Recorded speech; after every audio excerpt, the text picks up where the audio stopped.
La teoría de la deriva continental está asociada con el nombre de Alfred Wegener, quien fue el primero que presentó pruebas sólidas de su hipótesis y argumentos lógicos y coherentes.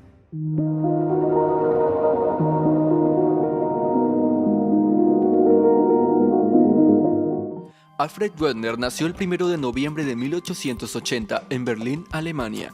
Fue el más joven de 5 hermanos, hijo de Richard Wegener, teólogo y maestro de lenguas clásicas, y de su esposa Anna. Alfred fue el profesor de meteorología en la Universidad de Graz de 1924 a 1930. Renovó la idea de que todos los continentes estuvieron en un momento dado unidos en un gran área de tierra que él llamó Pangea. Su teoría de la deriva parecía más aparente que la de los puentes terrestres que conectaban todos los continentes.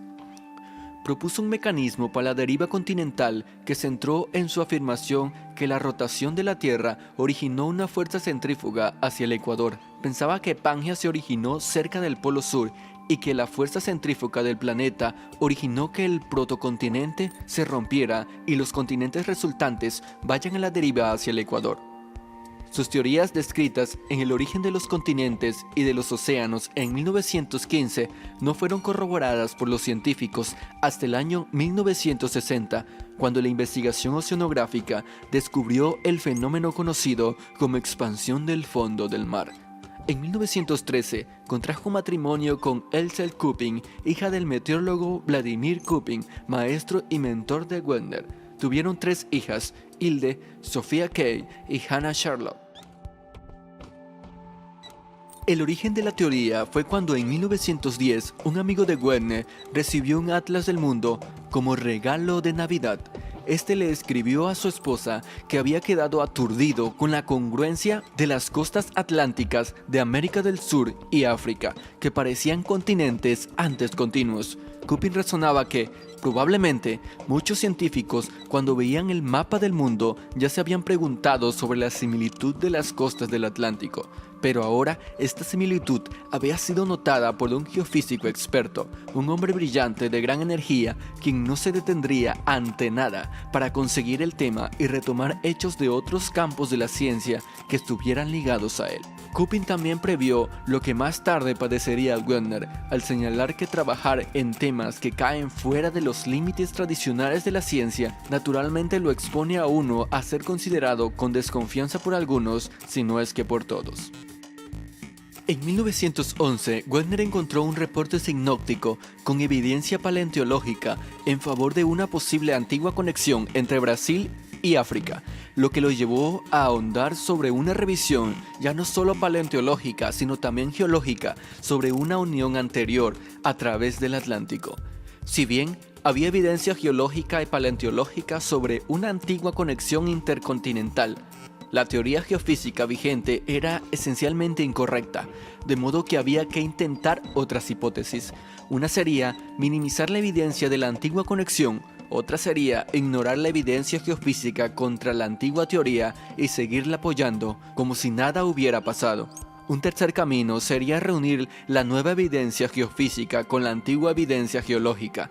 Esta última alternativa fue la escogida por Wegener al proponer su hipótesis sobre el desplazamiento de los continentes, mientras que los norteamericanos siguieron generalmente la primera y los europeos la segunda. Así, la unidad de la geología se quebró y establecieron 2 escuelas, la norteamericana apoyada en la geofísica y la europea que se basaba en la paleontología.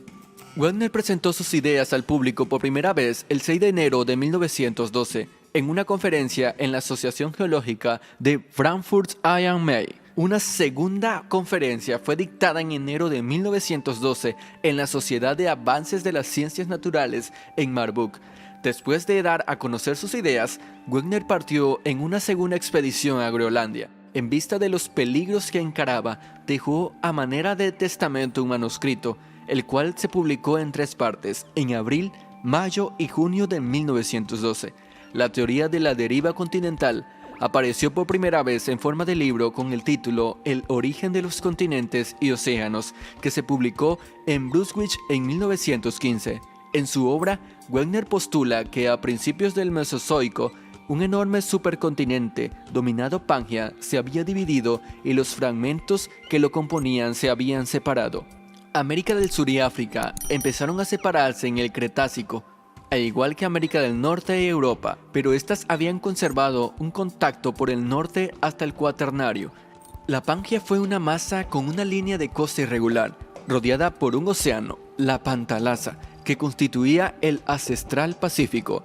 La fractura dio origen a dos supercontinentes, uno dominado la Eurasia y el otro Gondwana. Entre ellas se hallaba el mar de Tetis. La Eurasia, en el hemisferio norte, era el supercontinente que estaba formado por lo que más tarde sería América del Norte, Groenlandia y Eurasia septentrional. Gondwana, en el hemisferio sur, estaba formado por las futuras Suramérica, África, India, Australia y la Antártida.